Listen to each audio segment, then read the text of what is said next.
What's on Your Mind is sponsored by ACC 339 Dudley Road, New Style Radio 98.7 FM, Breakthrough Studios, and Reggae Jam Jam. Good afternoon, guys. How you doing? Welcome to another program in the series of What's on Your Mind. I am Carl. The program is produced by Breakthrough TV.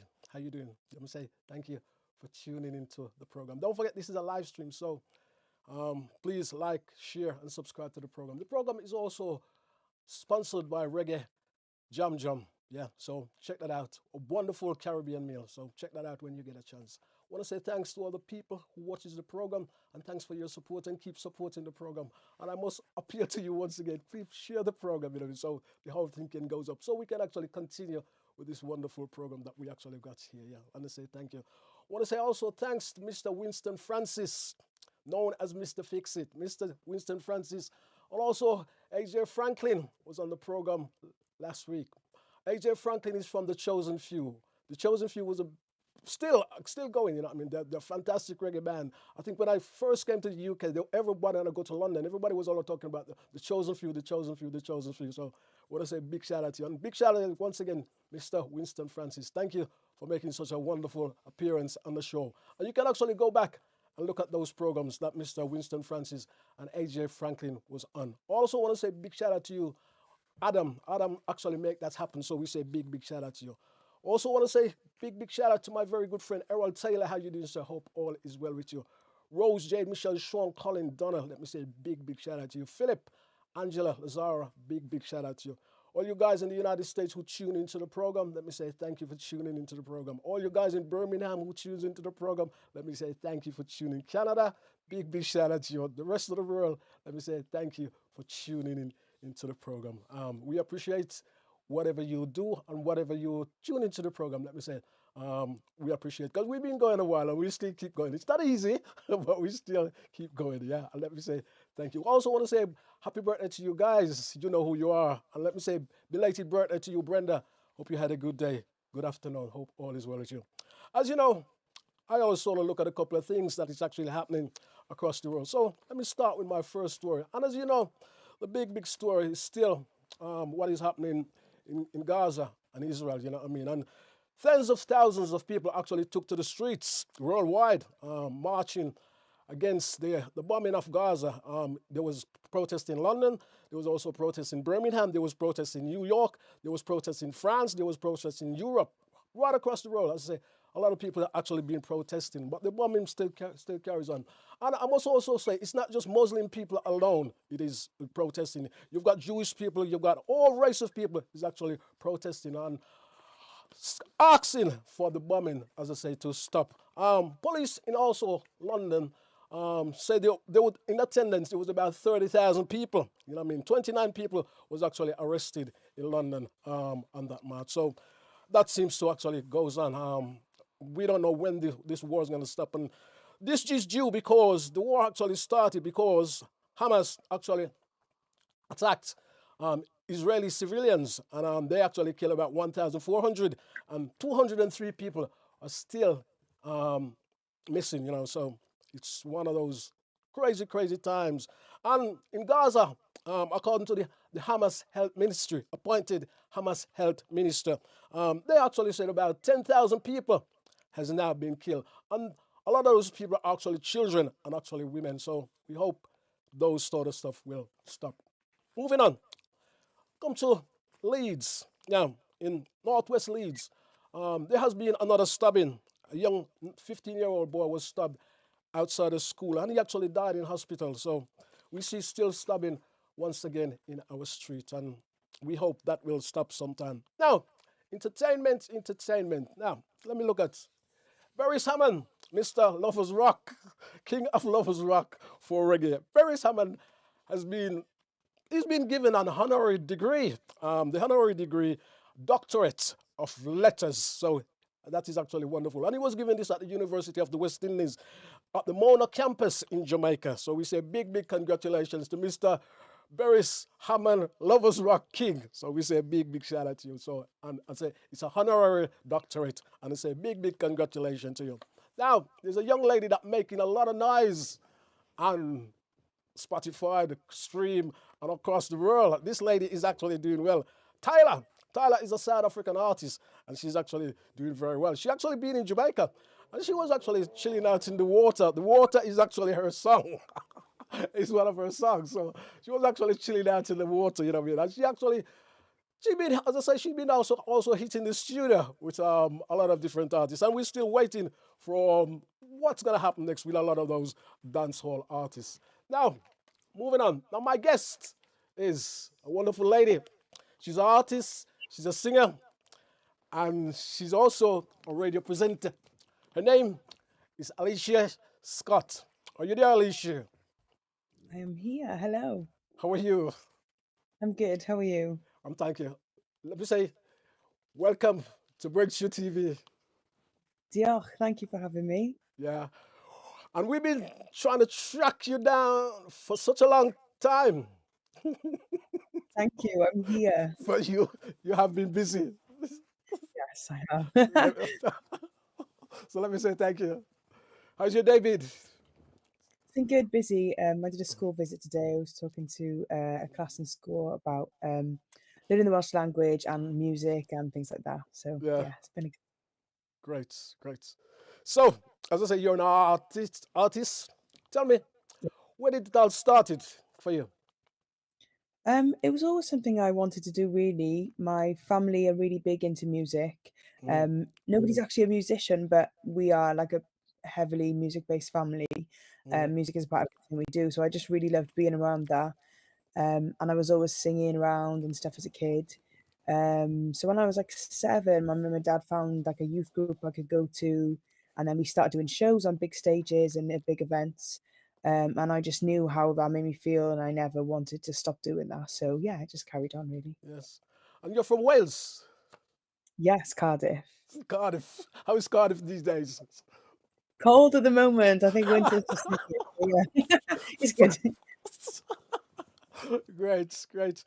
So, tell us a little about your parents, because you got a West Indian background. I do, yeah. So my mum's Welsh and my dad's parents are from Jamaica, from Chiloy Okay, to be exact. okay, yeah, So they came over as part of the Windrush. And yeah, my grandma's a nurse, my grandpa worked in the steelworks. yeah, Yeah, we were all in Wales. yes. Okay. And you say you you was actually telling me about one of your parents, of no, sorry, one of your relatives who actually worked in Spalding Hospital, Yeah, she was the midwife. a midwife, Small world, isn't it? and so, so my headphone is playing a little bit. She was a midwife, as you say. Yeah, she was midwife for many years, and she still uh, helps look after the community and stuff. But it's my auntie, Right, and she's in Stettin. But yeah, she worked in Spalding for a while. marvelous, marvelous. So tell us about a couple of the people you actually work with in the early days getting into music. So in the early days, it was kind of like through like youth club and stuff like that, where there was a studio I would record. Mhm. And then I went to a place called Newport, which is next to Cardiff. And I started working in a studio there with a producer, DJ, and just all around amazing person called Jamie Winchester. And he helped to teach me about like the music business and stuff like that. Yeah, And then because I was predominantly singing, even though I was listening to reggae, I was mostly singing like R&B and hip hop and stuff because reggae wasn't available where I was. yeah. And then I started going to London when I was like 18, Mhm. and reggae was everywhere, and that I knew exactly that was what I wanted to do, because that's what I was listening to anyway. So it just felt so natural for me. And then I started working with Julian Marley, and we did lots of writing sessions, and it helped to build up my artistry. Um, and then I went to America and did some writing sessions there. Um, yeah, I was working with Mafia and Fluxy, and then I was working with Peckins, and then now working with Rory Stonehead. Wo- How would you, how did you find it working with Julian Marley? It was fun. I learned so much whilst being in the studio because it was a kind of a live band setting. So as Mhm. you're writing, you're building everything. So it really helps you to build all your kind of artistry and how to be as a writer, and helps your ear to grow and things like that. It was really good. And Peckins? Peckins, it's such an amazing space to work with Peckins. He's really lovely to work with, and he's basically like family to me. Um, and that really, really helped me to grow into kind of the next level as an artist. Yeah, And we put out a project in 2018, Forever in Love, which was the EP, and it was the first time I put a project out ever. yeah. So yeah, that was really, it was a really good time. I was gonna ask you how long you've been doing this, Oh, it feels like roughly. forever. Full time since 2015, full Okay, time. great. All right. Is there much reggae clubs in Wales? So there was, so I know back in the day the scene was massive. So if I Yeah, leave Wales, I get people saying, "Whoa, there's Jamaicans in Wales. Whoa, there's reggae in Wales." Or I get people saying, "You're from Cardiff. I used to come to Cardiff back in the day, and there was like loads of sound systems and lots of things happening here." But it kind of quietened down. There's a community here. There's a massive West Indian community here. yeah. Um, and I don't feel like our story is often told enough, but that's why I'm also trying to champion too. But the community is here, but there's not always so many events happening. But they're starting to build now, which is great. Okay, that's great. Because most of the time from Wales, we hear of Shirley Bassey and Yeah, Tom Jones. yeah. And That's all. everywhere I go, "Oh, That's all Wales, we that's have really ever heard of. Yeah. yeah, I mean, I think sometime in the late 80s, early 90s, I used to travel a lot to Wales because there used to be mainly R&B, mainly R&B clubs we used to go. You know what I mean? And I played with a couple of bands that actually work in Wales just doing R&B, but you have to be good. yeah, you do. You have to be good. Yeah, I know we had like Conqueror Sound and that kind of thing going on, and that was massive. And people used to come for coach loads, like the dances, or Conqueror Sound would go somewhere else, and then the whole of Wales would come with them. So I know that was a big time. But I'm hoping things like that are coming back because there's starting to be a lot more events. I know they recently had Julia Marley in Wales actually, mm, and I know Wayne Irie's about to come here. I think Love Injection's about to come here. So there is stuff starting to come back, and I really love that. yeah. Did you go to the Julian Marley concert? No, my cousin was getting married the same weekend, so I was at the wedding, Okay. unfortunately. And you've recently been in Jamaica. Yeah, so I go to Jamaica quite often. I went back a few weeks ago, so the album came out, and then I went to Jamaica to see my family because it'd been a little while. And then we did a lot of radio and TV and stuff there whilst we were there. Mm. So, what is the advantage and the disadvantage of what you do? The advantage is the joy. It's not easy at all by any No. means, but there's so much joy that comes with it that outweighs anything else. You get to have joy with the music you're doing, and you get to share your emotions, and it's kind of basically like live therapy. I don't know how to describe it any other way. It's amazing. But then you also get to share that with other people. So whether you're writing with someone, working with someone, or whether there's an audience, you get to share that. And I think it's so special. It's something that just can't be matched. Cons, I would say, um, especially for me, I'm a bit of a workaholic, so I take on lots. So I'm learning to be able to um, take rest in between. So I've learned that this year. you, you take a rest you take a rest in between. Yeah, not Yeah. always doable, but I try. Do you get away? You get away a lot? No, not really. I tend to go to Jamaica as much as possible, just because when I'm in Wales, I miss Jamaica, and when I'm in Jamaica, I miss Wales. So I try and be there as much as I can. And then I might maybe go on a holiday if I can. But for the most part, it's the dangerous thing is my work doesn't feel like work because I love it so much. Yeah. So you just tend to just keep working. Yeah. You're also a radio presenter. Yes, I am for BBC Radio Wales, and I'm the cover for Sir David Rodigan on One Extra as well. How do you find it? I love it. It's so fun. I really enjoy sharing a playlist. Even obviously, I'm an artist, but I'm a fan of music as well. So I Yeah. love just listening to music and to be able to share that with people, and it helps to make them feel a good way or positive. That's really, really something special to be a part of. And you must have come across some great people working in Yeah, that I have. field. Definitely. Lots of so many different people. Tash Riley, Barris Hammond, Jermaine Virgo, who I got to see actually, he was touring the UK 2 weeks ago in Bristol. And he was amazing. The show was so good. But yeah, it's really a blessing to be able to be part of that. Marvelous, marvelous. And you were saying you were saying you work with all these different people. Who are some of the producers you work with? Away from Julian Marley. So Peckins we worked with, and then within that process we were working with my friend Fluxy, Jazzwad, um, obviously Rory Stonelove, Mikey Bennett, who helped with some of the album as well. Yeah, lots of different spaces with lots of different people, but I've been blessed so far to work with some really amazing people. Marvelous. When did you start working at the BBC? So I've been working there for almost 2 years actually. My first ever show was just a one-off. Mm, They just had me in as a guest to do the first ever reggae, full-length reggae show for BBC Radio Wales. And then I covered somebody twice and they asked did I want my own show after that. So yeah, my own show's been going for about a year and a half. But my Christmas special, the first one, was 2 years ago. yeah. And I see sometime you cover for Mr. David Radigan. Yeah, so that is actually crazy. Again, that's a blessing. That's really fun. And it's also nice to hear a Cardiff accent on the One Extra airwaves, which is rare. So that's really nice to be able to do that and make that happen for people. Um, yeah, it's just really amazing to be a part of. I'm really thankful to David Rodigan because, yeah, he's really supportive. Yeah. The show you do on the radio, what is it Mhm. about? What is it about?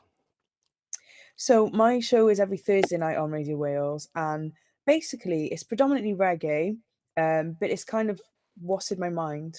So I love reggae, but I also love like yeah, did you it's say it's did you say triple what's on M. your mind? It's predominantly reggae. We've got some dancehall in there, R&B, jazz, maybe Uh, some hip hop. Yeah, but yeah, predominantly reggae. great, great. Who are some of your favorite reggae artists? Let's go back in the day. Let's go back. What's some of your favorite and influence?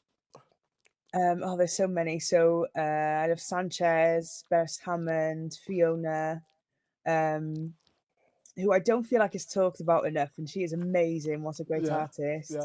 yeah, Um, so many. Itana, yeah, yeah, massive. But I also have like Erica Badu, Lauren Hill, Whitney yeah. Houston. So you love your R&B as well. I love my Yeah, I love like my like a R&B love. as well. Mix the whole lot, isn't it? Yeah. Oh, and I really love Jasmine Sullivan as well. What a voice. What a voice, extraordinary voice. Yeah.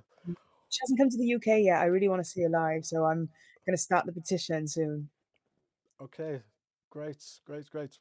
Right. Let's talk about your album, Yes. Windrush Baby, Hmm. Rory Stolove, the great Rory Stolove. How did Hmm. that hook up came to be? So he messaged me one day. I think it was on Facebook, and he said, "Oh, I've seen some of the videos you've made and of the live performances, and heard some of your tracks, and I'd really like to do some work with you. Mm, But you'd have to come to Jamaica." So at the time, uh, my auntie was living off of Maxfield Avenue, which is not far from where Rory is based. So about 2 weeks later, got on a plane, um, and I went to Kingston and went to the studio. But I don't think Rory believed I was serious that I was actually going to come. So even now, he says, "I can't believe you actually just turned up. I thought you weren't going to do it." But to me, it was like I knew this was going to be something special, so I had to do everything that I needed to do. Um, yeah, so it just started from there. This was maybe 6 years ago. And in the first 18 months, we had a whole album. But because the first two tracks we had were a certain level, nothing else matched up after that. So we scrapped it all, mm, apart from the two tracks, and then started again. okay. Yeah, and I'm glad because it helped me learn in that time whilst we were making the other tracks, but it also made me realize what I did want to hear from the album. Yeah. Well, the first I've heard the album, the favorite track that jumps out at me, the first track, Mhm. In My Shoes. Nice, Scar vibes. Guys, how did that come about? So we really want to honor, we wanted to make sure the album was 100% authentic reggae music. Mm, And obviously the foundations of reggae come from ska. So we wanted to honor that too within the album. mm, So Rory played me the rhythm and then he played me somebody from, I don't want to get this wrong, Brighton, his name is Blair, had written to the instrumental, and then they played me the track, the rhythm with the idea on, and it just fitted so nice. So that's what we worked with, and it was, yeah, really nice. Marvelous, marvelous. What did you call it? Windrush Baby? Because both myself and Rory stem from the Windrush generation. Hmm. So, a few times on stage when people introduced me, they'd called me a Windrush baby, and that was just off the cuff. It wasn't because anybody had asked them to or anything. So a lot of people had started to call me that anyway. Yeah, Um, and then obviously Rory is the same. So there wasn't really a debate about it. We were just like, yeah, let's just call it yeah. Windrush baby, and it stuck and stayed. And a lot of people, a lot of people who came to the UK Mhm. also were Windrush into Wales. Windrush Baby into Yes, Wales. Yeah, a lot and of people the don't Windrush, know. the Windrush generation also went into Wales, but that Yeah. doesn't seem to get a great mention. They think it's just the UK. 100%. Often I hear stories about the Windrush, and people say, "Oh, and this happened in this place or that place," and they never really talk about Wales. But in Cardiff, Newport, Port Talbot, and other places, the Windrush generation settled here, and the community is massive. But I often do feel like we're left out of the conversation, which is why it's such an important thing for me for the album to be called Windrush Baby, and everything I do to represent that, Yeah, because I'm also trying to tell our story as well as bring authentic reggae music. that's great. And as I say, that was one of the questions I really wanted to ask you to Mhm. to get that out. You know what I mean? To get that out. Yeah, yeah. Now, one of the track is, well, First Love. How does that come about? First Love. You see, Um, I know this album down to a T. Love that. Thank you very much for listening. A great album. Um, Thank you so much. We had a joy making the album, and I'm really proud of it. And it took us a little while, but I feel like it was worth the wait. Yeah. Um, yeah, First Love, First I Love. feel like even the rhythm alone, how can you not love the rhythm? Like, as soon as those horns start, you just Yeah. there. Yeah. I could listen to the instrumental for hours on a loop. I really could.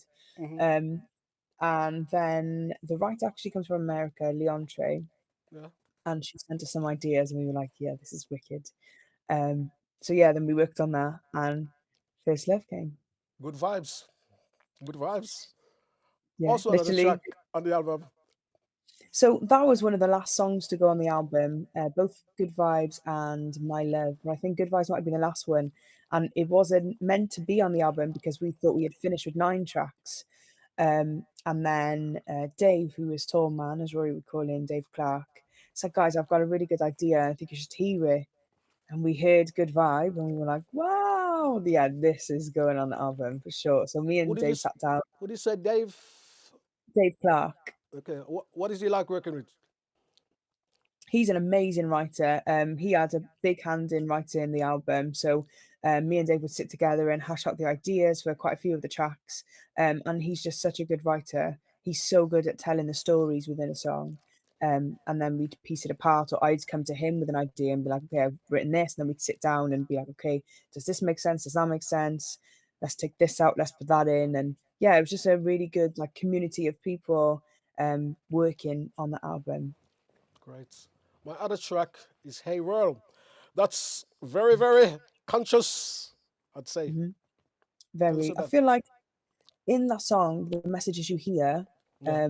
are things that have been happening for absolute years. And obviously, reggae to me is message music, so you have to talk about these things within the music. Mhm. Um, and Mikey Bennett originally came to us with Hey World. I was like, "What do you think of this?" And straight away, yeah, we were just like, it has to go on the album. And then again, me and Mikey sat down and went through and took bits out, put bits in, took them back out, put them back in. Um, yeah, and we just made Hey World. So how long the whole album take you to record? How long did it take? So start to finish 6 years. Well, like I said, in the first 18 months, we'd had an album and scrapped it. So maybe like 4 years, but obviously because we had COVID in between and lockdown Hmm. and stuff, we didn't want to put the album out then and not be able to tour it. Because that's really important for me to be able to share that music live with people. It's one of my favorite elements is live performance. Hmm. So We're going to be touring the album next year. We're going to be in the US, in the UK, and hopefully a few places in Europe as well. And that was really important for us. We didn't want to put it out and then not be able to share it with people. Yeah. So yeah, all in all, 6 years, but it probably would have been less if we hadn't have had lockdown and stuff. Lockdown, yeah, yeah. Right. How did you find lockdown? You mentioned it. Yeah. It was a strange time How for did, me. I'm how did pretty you, how did happy. you find lockdown in COVID? You mentioned it.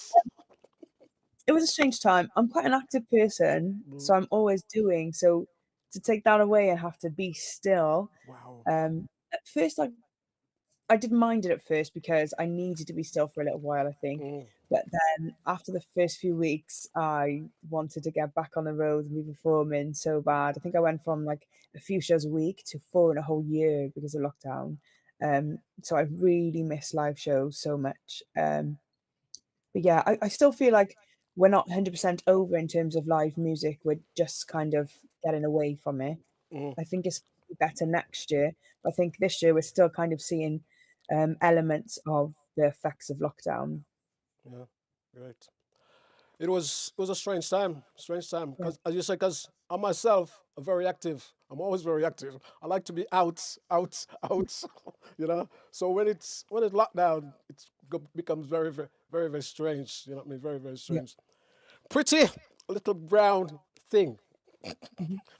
Now that's an interesting song. Pretty little brown thing. Yeah, so um, What's that about? so that's about the fetishization of black women. It Mm, happens everywhere. And it's a really important topic. Again, reggae is message music, so I feel like you have to put it in music. And Raquel Jones came to us with this. And I just think it's so relevant because people don't often talk about it, but it's something that happens so much. mm, So for us, it was really important, again, to tell that story and put that on the album. And then everyone said to me, "But it's kind of rapping. Can you rap?" I said, "Yeah, I can." Rory's like, "Oh, I don't think she could do it." I said, "I'm telling you now, I can do this song." So I said, "Give me a day, and I'm coming back to studio." So they gave me the lyrics, everything to go with it, and I came back to studio the next day. And Rory was like, "Oh yeah, put it on the album." So yeah, Great. Now, the album has been considered, I think I got it right, for mhm, a reggae nominee Grammy. yeah, Is that right? yeah. It's being considered for best reggae album, and we find out on Friday if we made the nominations. How do you feel about that? I've tried not to feel because you just really don't know. You No, don't know. because there's a lot Um, in it. yeah, there's a lot. I Yeah. think it's 65 albums. Mm. So, yeah, obviously the list started bigger, then it became 65, and now it's going to become either five or six, I think. So from that list of 65, it becomes five or six. It would be amazing. Don't get me wrong, it'd be absolutely amazing. But yeah, whatever is meant to be will be. That's true. That's true. Tours. What tours you got coming up? And So, places you've been touring. You have been yes, touring. we've been quite a few different places, but next year we're going to be in the US. In the UK, we're going to be touring. We're going to be in Cardiff, Newport, Birmingham, Bristol, London, and potentially Manchester and Leicester. Mhm. Um, yeah, so that's going to be happening in March. Um, and then after that, then we're hoping to do a lot of Europe and then summer touring, festivals, wherever we might be. Great. Absolutely, absolutely marvelous. Now, the big question is Mhm. the program is called What's on Your Mind? You've got the floor. What's on your mind? What's on my mind? On my mind now, actually, since having this conversation, is Friday's nomination reveal because it's going to be a live stream, so everyone finds out at the same time. So that's kind of on my mind at the moment. But yeah, positive vibes. On my mind is I'm just really thankful at the moment that we've managed to put out an album and have some really positive feedback and just share joy with so many people around it. So yeah, that's what's on my mind. Anyone you want to say hello to, or big up, or talk to? Big up to everyone who follows my journey and supports. Big up to everyone who's tuned into the album, or if you haven't heard it yet and you've tuned into this and you think you might want to hear the album, big up to everyone who's going to do that from here. Yeah, thank you. And thank you to you as well, Carl, for having me. I really appreciate it. Any events coming up? So In the near future, next couple of days, next week, 2 weeks time, Christmas. So this year we're trying to work on the kind of behind the scenes stuff, so like the videos and stuff for the album and the press and that kind of stuff. So then next year is going to be full steam ahead. There's going to be so many shows. So this year we're just kind of getting ready for that because we know it's going to be quite a big one next year. Yeah, and then obviously my show on Thursdays, BBC Radio Wales, 7 p.m. You can listen all over the world on BBC Sounds. And I'm going to be covering for David Rodigan on the 3rd of December on One Extra. Okay. Where can you find your music? So you can find my music everywhere. Just type in Aleighcia Scott, Aleighcia Scott, SCOTT, or you can search Windrush Baby and you can find the album. It's available everywhere on all download and streaming platforms. The videos are also on YouTube. Yeah, you can find it everywhere. Great. Aleighcia, let me say thank you for taking part, Thank you. taking the time. I'm glad we hooked up. Massive respect. Yes, I'm glad. With you. Blessings. Thank you so much. Congratulations.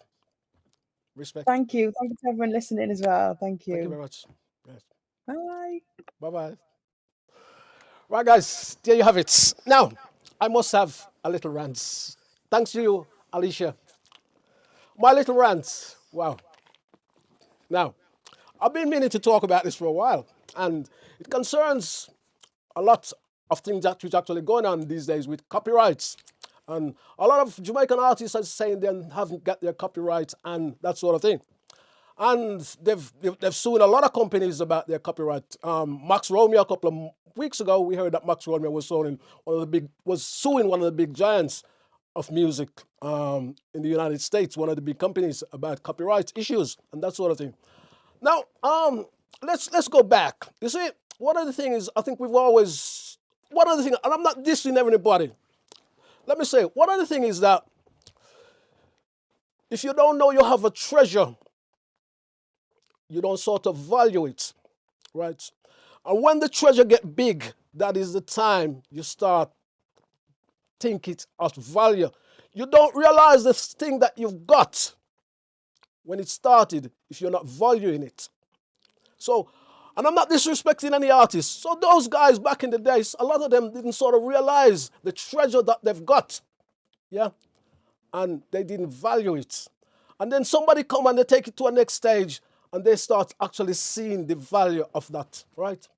The other thing is, in the early days, I mean, the 60s, the 70s, I mean, the great Winston Francis was actually talking about it last week. He was actually saying last week on the program, he says, basically what happens, a lot of the artists back in those days, they were young, they was going to school, they was living with their parents, so they didn't sort of need their money. They would probably leave the studio and go to leave their parents sometime or leave school and go to the studio. A lot of them were still going to school. They were young men, they didn't need any money at that particular time, and they were still living at home. Yeah.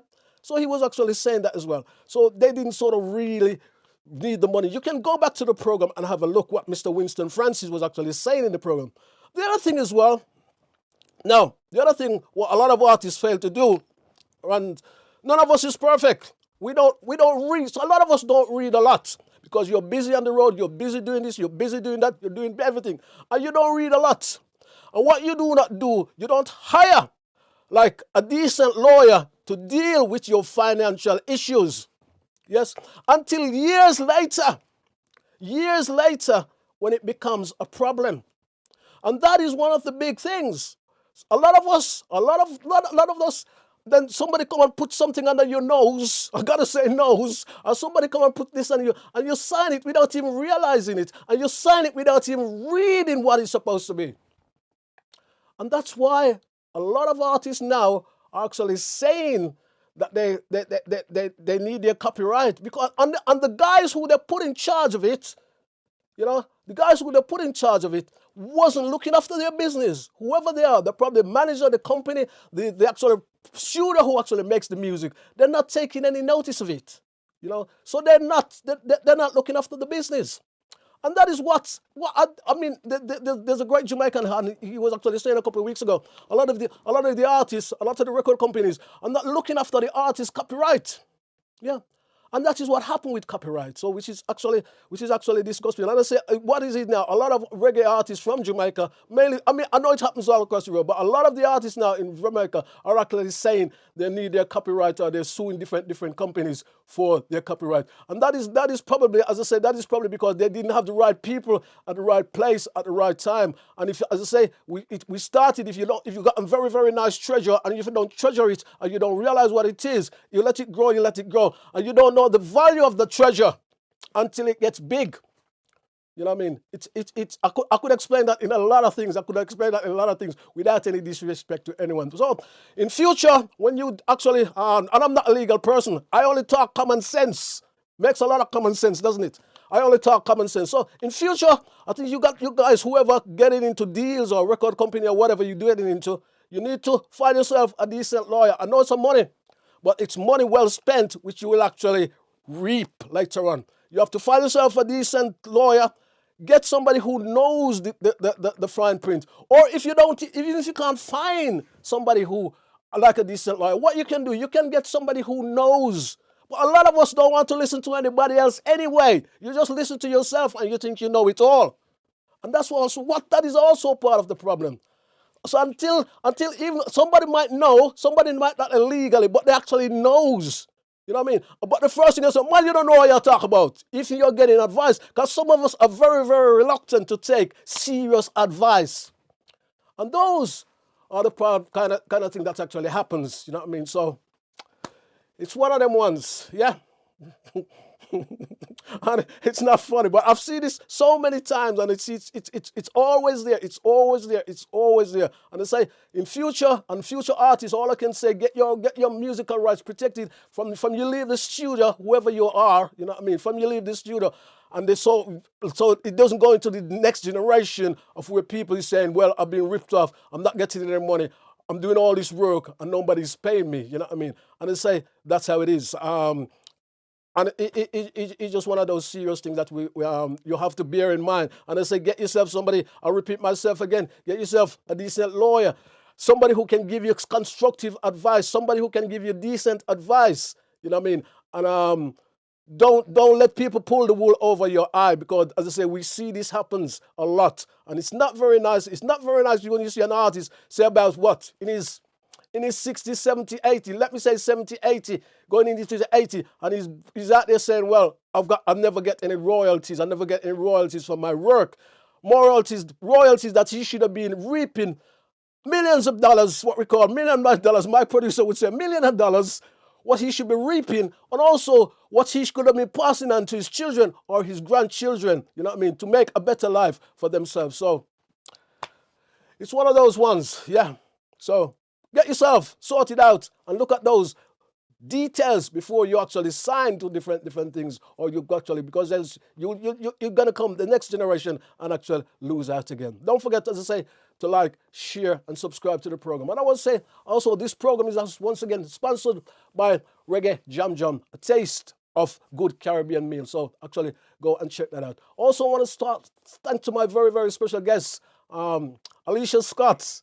And Alicia's got such a wonderful lady. And check out her album, Windrush Baby. Great album. And it's privilege, it's been a privilege to actually have her on this program. Absolutely wonderful. I got to tell you, she's such a wonderful lady, you know what I mean? And there's a couple of times I got to say, I know she won't mind this. We hooked her up once, we hooked her up twice, we hooked her up a third time. Everything happens in threes. So massive respect, Aleighcia. Guys, don't forget to like, share, and subscribe to the program. Now, on our next program, we're actually going to talk. We're going to talk to a wonderful lady. She's what we call a sickle cell warrior. We're going to talk to Janika. And Janika is actually a wonderful lady, and we're hoping to talk to her on the next program in the series. We're going to talk about sickle cell. We're going to talk about her journey and what has been going on with her in all these years, you know what I mean? And she's done fine work. She's done actually great work. So we're going to hook her up next week, all being well. And that will also be a live stream. You know what I mean? We're going to hook her up and see if we can have a great chat with her. You know what I mean? As I say, don't forget to like, share, and subscribe to the program. I want to say a big shout out to you, Colin. How you doing, sir? Also, Hector, how you doing? Helen, how you doing? Carl, how you doing? Michelle, how you doing? Girlina, how you doing? Ruth, how you doing? The MacLeod family in Canada, how you doing? So many of you. Andrea, how you doing? Helen, how you doing? Joe, how you doing, sir? Hope all is well with you. Birmingham, how you doing? Africa, how you doing? London, how you doing? Let me say big thanks to you. I want to say thanks again to Breakthrough TV for actually producing the program. And let me say thanks to my producer. My time is almost coming to a close. Let me say thanks. Have a great week. We'll catch you back next week. Don't forget to like, share, and subscribe to the program. Thank you.